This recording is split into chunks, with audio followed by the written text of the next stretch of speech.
Vlezër të nderuar xhamatlit e pranishëm, jemi në hutbën e fundit të muajit të shenjtë, të muajit të bekuar, të muajit të Ramazanit. Ju kujtohet në hutbën e parë të muajit të Ramazanit, kur i cituam ajetet e agjërimit, ja ayyuhalladhina amanu kutiba alaykumus siyam kama kutiba alal ladhina min qablikum la'allakum tattaqun. O ju besimtar, ju është bërë obligim muaji i Ramazanit, ashtu siç është bërë obligim dhe popujve që kanë qenë para jush. Dhe ju kujtohet hadithi i Muhamedit alayhi salatu wassalam përgëzues, ja'akum shahru Ramadan, ju erdhi muaji Ramazanit, fihi tuftahu abwabul jinan wa tughlaqu abwabun niran wa tusaffadu shayatin. Na tregoi pejgamberi alayhi salatu wassalam, duke i përgëzuar sahabët, na erdhi muaji Ramazanit, në këtë muaj hapën dyert e xhenetit, mbyllën dyert e xhenemit, prangosën djajt dhe është një natë më e vlefshme se sa një muaj. Mirë po atë shpejt kaluan këta ditë, derisa erdhëm në këtë hutbe, ashtu siç e ka quajtur dhe Allahu Azza wa Jall Kur'an, ayyaman ma'dudat, disa ditë të numëruara, disa ditë të caktuara, dhe kjo na bën me dije se për çdo ditë është duke na kalu jeta.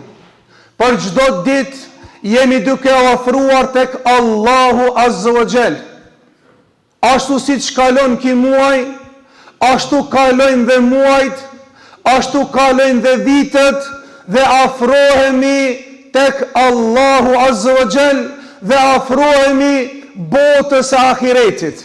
Po vëllezër të nderuar, Allahu Azza wa Jall na privilegjoi që në këtë muaj të madh të bekuar ne të angazhohemi me agjërim, dhe se agjërimi në këtë muaj, vlera e këtij agjërimit është aq e madhe sa që pejgamberi alayhi salatu wassalam e ka përshkruar me pakufi dhe me një gëzim shumë të madh. Lisaimi farhatan, për agjëruesin ka di gëzime, gëzimi kur çdo ditë qel iftar dhe falendron Allahun që i ka dhënë shëndet dhe që i ka dhënë ymër që ta agjeron atë ditë dhe është i gëzuar kur ai qel iftar. Dhe këtë e ban për çdo ditë. Dhe kur do të gëzohet atë ditë, kur do të atakon Allahun Azza wa Jall me vepra të mëdha. Dhe po ashtu në fund të muajit të Ramazanit, njeriu gëzohet që Allahu Azza wa Jall ja mundësoi tanë muajin që besimtari të shfrytëzon këto kohë me agjërim, të shfrytëzon këto kohë me ibadet taravije, me namaz nate, me lexim të Kur'anit, me dua, me sadaka, me vepra të mira që është i kënaqur Allahu Azza wa Jall. Mirë po, pejgamberi alayhi salatu wassalam po na thot, innamal a'malu bil khawatim. Veprat e besimtarit janë me fundin e saj.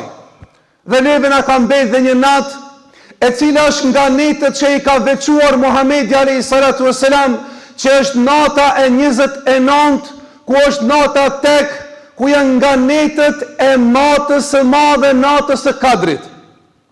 Dhe tha pejgamberi alayhi salatu wassalam, kërkoni natën e Kadrit në netët tek, e sidomos në netët e fundit 27 dhe netën 29. Dhe tha, innamal a'malu bil khawatim, sepse veprat janë me përfundimin e saj. Do thot, nëse njeriu e përfundon me ibadet, me adhurim, do ta merr shpërblimin e tij. Dhe vëllezër të nderuar, nata e fundit e Ramazanit është aq me vlerë sa që ka thonë Muhamedi alayhi salatu wassalam, Allahu Azza wa Jall prej në fillim të Ramazanit amneston nga zjarmi i xhehenemit deri në ditën e fundit, e ditën e fundit të Ramazanit amneston atë shumë sa që nuk ka amnestu të Ramazanin prej fillimin e saj deri në mbarimin e saj.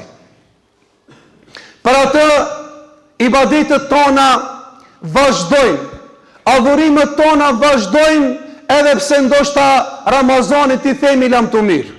Mirë po, asësi besimtari nuk mund t'i thet lam të mirë veprave të mira. Sepse Allahu Azza wa Jall po thot, wa'bud rabbaka hatta ya'tiyaka al-yaqin. Adhuroje Zotin tënd derisa të vjen vdekja. Ne keni ndëgju shpesh në për vende të ndryshme dhe në për ngushëllime ku e përdorin një hadith, idha mata ibnu Adem inqata amalu. Kur të vdes biri Ademit, ndërprehen veprat. Kur të vdes, e nuk ndërprehen veprat tona me mbarimin e muajit të Ramazanit. Shumë nga besimtarë e adhurojnë Allahun Azza wa Jall në Ramazan, janë të përkushtuar në Ramazan, mirë po kur të vjen pas Ramazanit, ata i shese i kanë braktisur shumë nga veprat e mira që Allahu Azza wa Jall ja u pat mundsu në muajin e Ramazanit. Muaji i Ramazanit është për neve një mësim, një shkollë se si ne duhet të jemi afër me Allahun Azza wa Jall. Pse? Sepse tha Muhamedi alayhi salatu wassalam, as-salawatul khams, 5 kohë namazit, wal jum'atu ila al-jum'a, prej në xhuman deri në xhuman tjetër, wal ramadan ila ramadan, prej në Ramazan deri në Ramazan, mukaffiratun lima bainahunna, janë që i shlien mëkatet besimtarit në këtë muaj të shenjtë të Ramazanit, nëse i largohen mëkateve të mëdha. Po vëllezër të nderuar, ky muaj i begatshëm, ky muaj i mirësive duhet na lënë tragje në zemrat tona. Duhet na lënë ndriçim të imanit dhe të adhurimit dhe të ibadetit në zemrat tona. Dhe një nga ta mos ta harrojmë që ta falenderojmë Allahun Azza wa Jall, që Allahu subhanahu wa taala na dha shëndet dhe ymër që t'i mbrim këta ditë dhe të bëjmë ibadet, sepse besimtarët kur do të dalin në xhenetin e Allahut Azza wa Jall dhe kur do të shohin mirësitë e xhenetit dhe dhuntit e tija, do të thonë alhamdulillahi alladhi hadana li hadha wama kunna linahtadiya lawla an hadana Allah. Falënderimi i takon Allahut, i cili na udhëzoi që të arrijmë deri në këtë gradë të shkallëve të xhenetit. Nëse nuk kishte dashur Allahu, ne nuk do të dishim të udhëzohemi. Për atë duhet ta lutim Allahun Azza wa Jall që Allahu të na udhëzon dhe të na përforcon në adhurimin e Allahut Azza wa Jall. Dhe një nga duat e shpeshta që e bënte Muhamedi alayhi salatu wasalam, thonte ja muqallibal qulub, thabbit qalbi ala dinik, o ti rrotulluesi zemrave, ma përforco zemrën time në dinin tënd. Ja musarrifal qulub, sarrif quluban ala dinik, o rrotulluesi zemrave, ma rrotullo zemrën time në dinin tënd, në fejen tënde. Ta lutish Allahun Azza wa Jall që Allah subhanahu wa taala të cekin surën Ali Imran, tha rabbana la tuzigh qulubana ba'da idh hadaytana wa hab lana min ladunka rahma. O Allah, mos na i devjo zemrat tona. O Allah, mos na i shtremo zemrat tona, pasi që ti na i udhëzove këta zemra. Ta falenderojmë Allahun, sepse udhëzimi vjen vetëm se prej Allahut, dhe ndihma vjen vetëm se prej Allahut, dhe imani vjen vetëm se nga mirësi dhe dhuntit e Allahut Azza wa Jall. E dyta, vëllezër të nderuar, është ta falenderojmë Allahun subhanahu wa taala. Ta falenderojmë që ne kemi bërë ibadet. Pse? Sepse ne nëse e falenderojmë Allahun, Allahu ka për të na shtu neve të mirat. Wala in shakartum la azidannakum. Nëse ju e falenderoni Allahun, Allahu ka për t'ja shtu të mirat. Cilat mira janë ato? Ka me ta shtu shëndetin, ka me ta shtu pasurinë, ka me ta shtu imrin, ka me të shtu vullnetin për të bë adhurim dhe ibadet më tepër, me kusht, kanë thonë dietarët, kushti është që ti ta falenderosh Allahun dhe Allahu Azza wa Jall të ta shtoje. Dhe çdo herë që ti e falenderon Allahu, ti ta shton, e asnjëherë nuk do të mundesh t'ja ndalësh në fund falënderimit të Allahut nga mirësitë e mëdha që ti ka dhënë Allahu. Për ata thot Allahu Azza wa Jall, wa in ta'uddu ni'matallahi la tuhsuha. Nëse mundoheni që të numëroni mirësitë e Allahut, nuk do të mundni të arritni numërimin e tyre. Edhe nëse mundoheni ta falenderoni Allahun, përsëri nuk do të mundni të arritni falënderimin kulminacion, sepse çdo herë që e falenderojmë Allahun, Allahu ja ushton të mirat. Po ashtu tjetra, e cila duhet ta përcjellim këtë Ramazan, ti themi lam të mirë me tobe. Ti themi lam të mirë me pendim Allahut azza wa jall, që Allahu subhanahu wa taala të na pastron dhe me istikfar. Pse me istikfar? E dini nga porosit e Muhamedit alayhi salatu wasalam dhe nga udhëzimet që ne pasi që e falmi namazin dhe japmi selam prej sunnetit dhe të udhëzimeve të Muhamedit alayhi salatu wasalam, është me thonë 3 herë astaghfirullah, astaghfirullah, astaghfirullah. Pse themi? A bënëm gjuna apo bënëm ibadet? A kem të falne apo kem të gabu? Jo, kjo është se ti e ki kry ibadetin, mirë po, ndoshta të ka hik diçka mendja, ndoshta s'ke qenë i koncentrum sa duhet, e ki istikfari jot në fund selamit që thua astaghfirullah, astaghfirullah, o Zot mi fal ato lëshime eventualisht nëse unë gjatë namazit nuk e kum pas namazin tëm për kryer ashtu siç dëshiron madhria jote. E dyta, njerëzit kur shkojnë në hax dhe bëjnë ibadetin e madh dhe kur kthejnë nga Arafati, Allahu azza wa jall po i thot besimtarëve haxhilerëve, wastaghfirullah. Kërkoni Allahut azza wa jall falje nëse keni bën ndonjë lëshim gjatë haxhit, me istikfarin, me faljen, dva kompleton juve haxhin. Po ashtu i ka hije Ramazanit që në Ramazan, në përfundim të Ramazanit, ta përcjellim Ramazanin me istikfar. Dhe jo rastisht nga suneti i Muhamedit alayhi salatu wassalam është që besimtari në fund të Ramazanit ta nxjerr një sasi të ushqimit që është sadakatul fitr. Sadakatul fitr, e cila është pastrim për agjëruesin.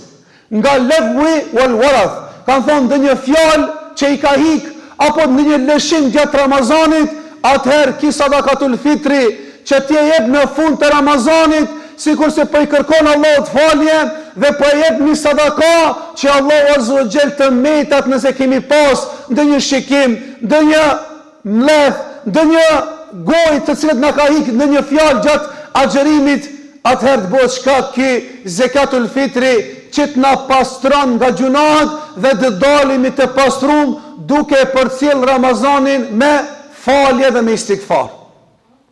Dhe në fund duhet ta përcjellim Ramazanin me dua. Qish me dua? Sahabët, shokët e Muhamedit alayhi salatu wasalam dhe gjeneratat e arta të selefit e lutnin Allahun azza wa jall dhe bënin lutje 6 muaj që Allahu azza wa jall t'ja u mundson ta mbrin Ramazanin, sepse arritja e Ramazanit e ka ndi se ka një vlerë shumë të madhe dhe pasaj na thot kanu yad'un Allah azza wa jall sittata ashhur an yuballighahum, pastaj e lutnin Allahun azza wa jall 6 muaj që Allahu t'ja pranon atyre veprat.